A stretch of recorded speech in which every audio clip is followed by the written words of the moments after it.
테슬라가 비행기도 만들고 전기보트도 만들 것 같아서 설렜는데 테슬라 팬이 제출한 서류로 드러났습니다.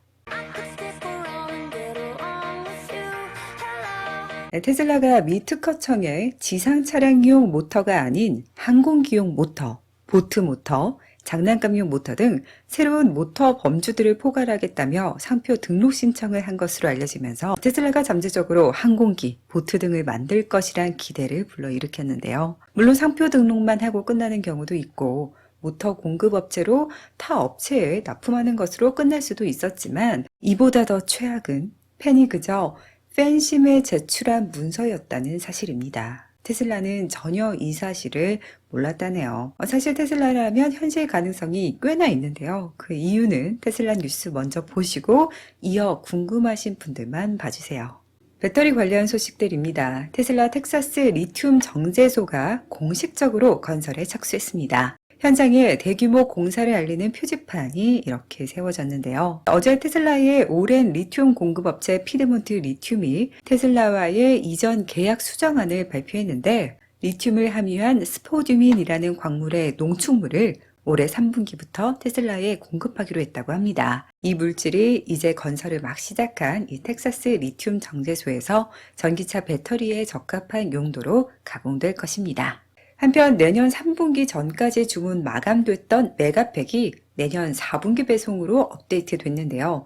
상업용 배터리 저장 장치에 대한 인기 폭발인지 배터리 공급 부족이 다시 시작된 것인지 확인할 수는 없으나 어쨌든 현재의 양으로는 커버할 수 없을 만큼의 수요가 있다는 것으로 해석할 수 있습니다. 안 그래도 어제 한 프랑스 에너지 회사에서는 이전 테슬라 메가팩 프로젝트에 이어 새로운 대규모 테슬라 메가팩 프로젝트를 발표했는데요. 배터리 저장 장치 전문 회사 테슬라와 400메가와트시에 달하는 배터리를 호주에 설치할 것이라며 이 규모는 세계에서 가장 큰 에너지 저장 프로젝트 중 하나일 것이라고 합니다.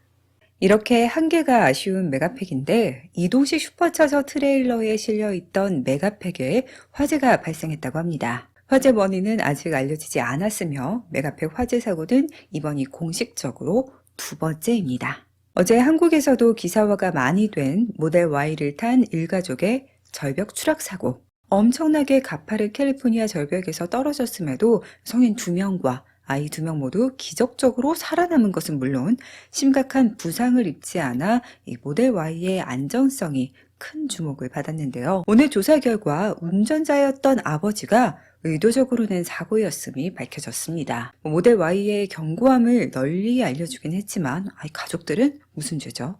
감옥에 간다고 합니다. 한 해가 마무리되면서 지난 12월 및 2022년 전체 베스트셀링카에 대한 결과가 나오고 있습니다. 단지 EV 시장만이 아닌 전체 자동차 시장에서도 유럽 내 모델 Y와 3의 인기가 입증됐는데요. 아직 유럽 전체 12월 그리고 2022년 판매량은 나오지 않았지만 11월에 이어 모델 Y가 1위에 오르지 않을까 기대해 봅니다. 지금의 주가는 말이 안 돼요.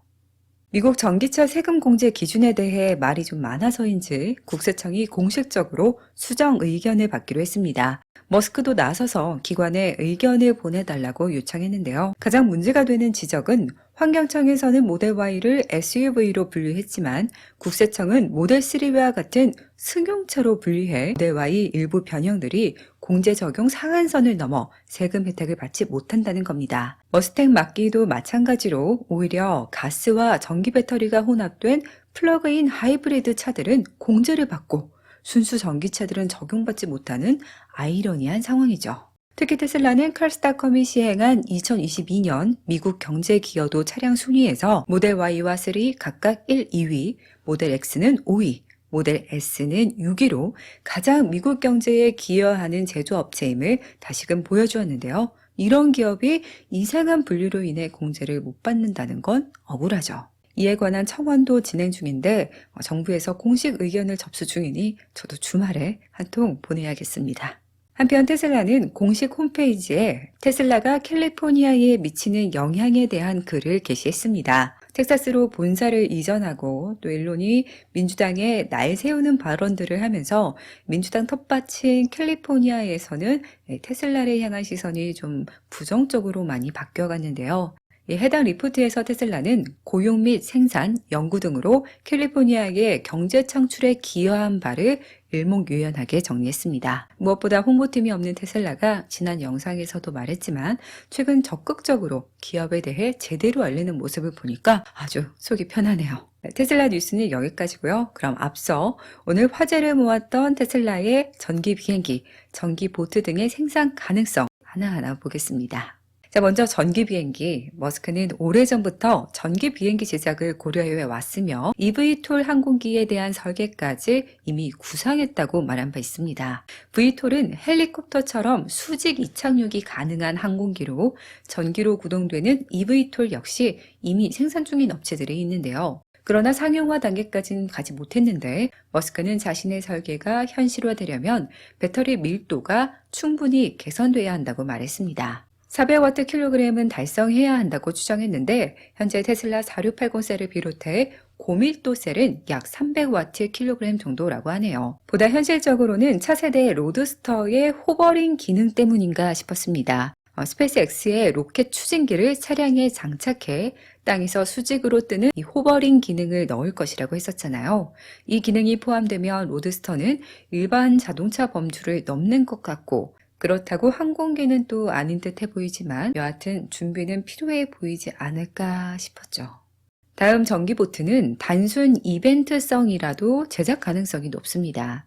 지난해 머스크는 기가 텍사스 부지를 둘러싼 생태 낙원을 만들 것이라며 어스틴을 가로지르는 콜로라도 강에 방문객들이 탈 수 있는 작은 전기 테슬라 보트를 만들지도 모른다고 했습니다. 이보다 훨씬 이전에는 잠수 정도 기술적으로 가능하지만 시장이 너무 작다며 아마도 이벤트성 정도는 만들지도 모른다고 했었죠. 과거 스웨덴 선박회사는 테슬라 모델 S 배터리팩을 재사용해 전기 여객선에 배치하기도 했으며 최근 수많은 선박 및 항공사들에서 스타링크를 탑재해 지리적 제한 없는 통신 장비로 아주 각광받고 있습니다. 이 같은 일론의 언급에 차량용 배터리 재사용으로 이미 선박 사용 입증됐죠. 통신까지 스페이스X와 충분히 협업 가능하잖아요.